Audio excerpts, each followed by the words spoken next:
Well, good afternoon. This is Emma Gray, your life coach and Bible based spiritual mentor. Today is March the 2nd, 2014. And I thought I'd just sit by and just sit down and just have a little chat because it was such a strange phenomenon that happened this morning. At least it's a phenomenon to me. I got dressed to go to church this morning and I was debating what I was going to wear. I look at my AccuWeather report, and it says that the weather is 71 degrees. Okay, so and that's waking up this morning, 71 degrees at 7:30 this morning, and so I prepare to dress accordingly.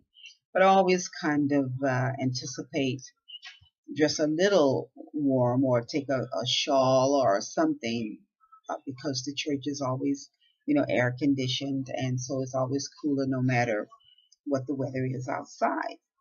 And so I prepared by putting on my turtleneck sweater here, and then bought a little light black shawl.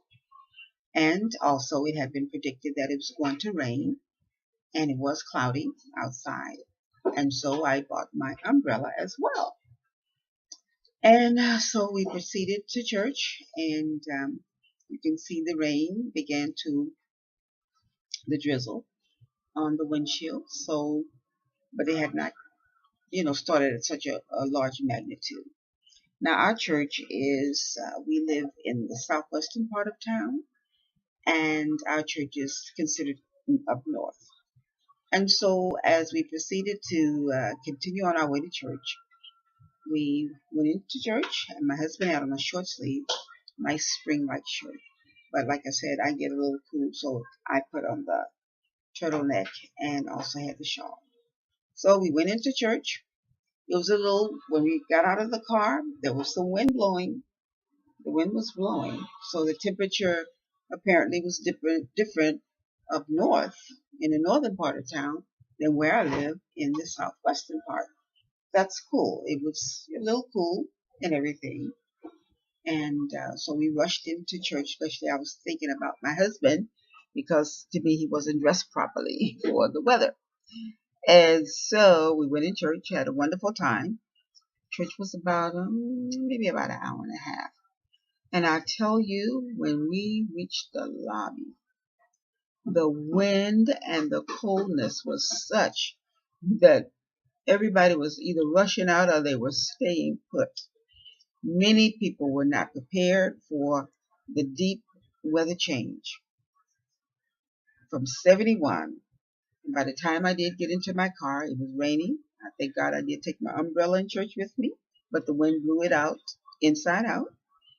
Got into the car, and I actually watched the temperature drop from now 46. By the time I got in my car from church, which was about an hour and a half or so, the weather had dropped, the temperature had dropped to 46 degrees. 46. By the time we got off the parking lot, because there's another service, we went to the 9 o'clock. And now there's people coming now for the 10:30 or 11 o'clock service. By the time we weaved off the parking lot with all the other people, temperature continued to drop. By the time we got on the main freeway home, it dropped all the way down to 44. Stayed 44 until as we got closer to home. In fact, at one time it went back to 45 on a certain part of the freeway. I said, oh, so that means it's not as cold in our part of town.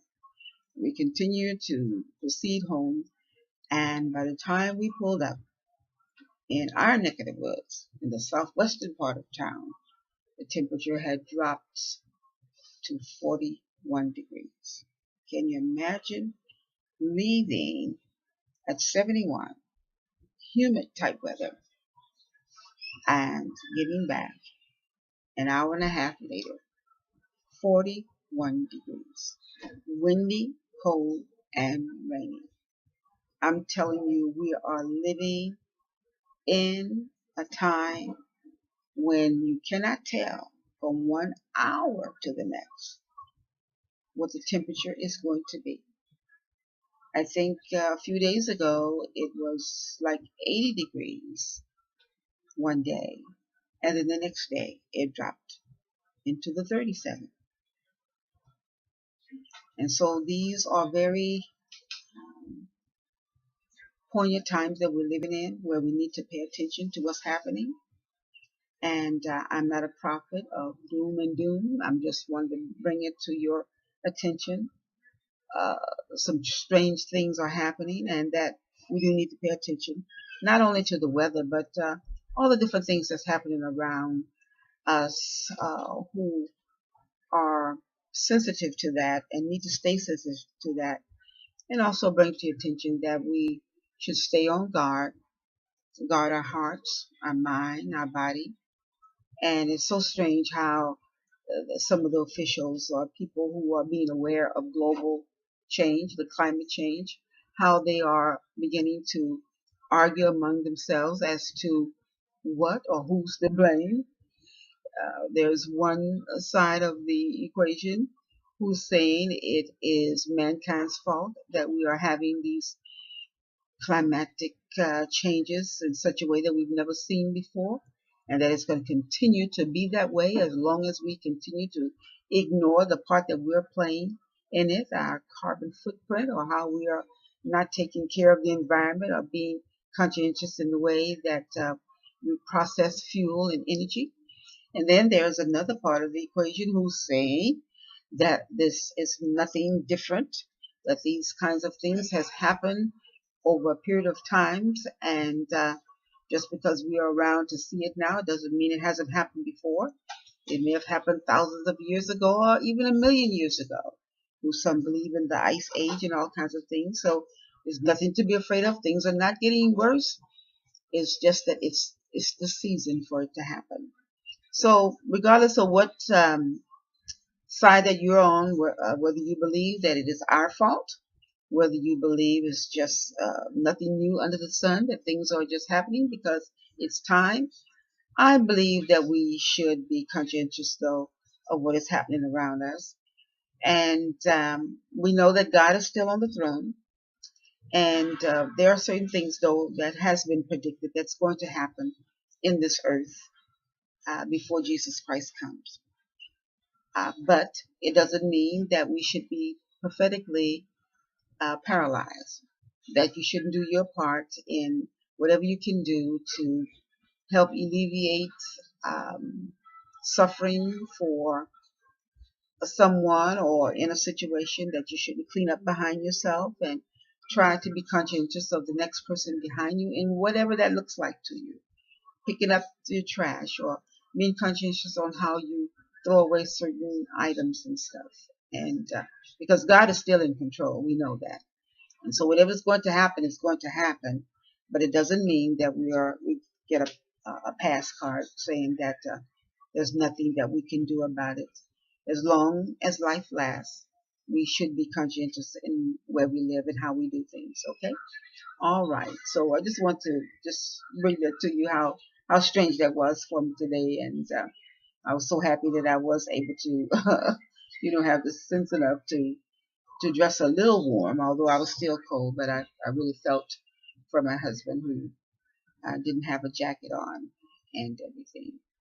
But anyway, I do want you to take care of yourself. Be good to yourself. Continue to pray for those that are in uh, that's on the recipient end, though, of this phenomenal weather.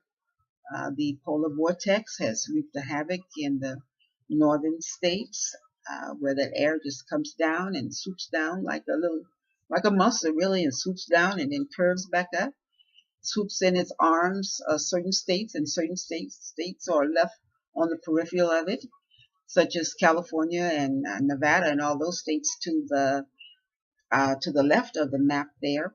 But they have their own thing going on.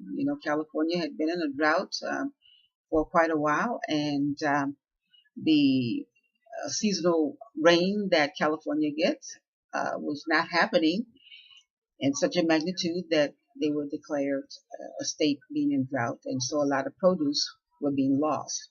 You'd be surprised a lot of things that come out of California that we uh, eat or consume on a daily basis. You know, the almonds and a lot of the fruits and things. And so those, and there's up the coast at Sacramento and all there, there's farmland, there's dairy farms, and a lot of things that California produces for the nation, for states that don't produce certain things. And so we need our California. And so they've had during the last week of February, just a deluge of rain at such a magnitude that it was coming in so hard and heavy that mudslides can happen, which is something happens normally for them, but not at this magnitude.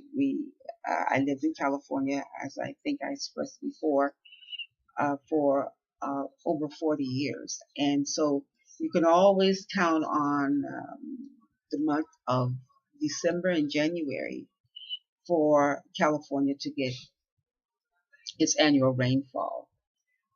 Our God has ordained it that way. That's the order in which God has ordained it, because He's the one who made this earth and the United States, and He knows each state and how it is supposed to run. And so God would allow or cause the rain to fall in a certain time of year, and you can count on that.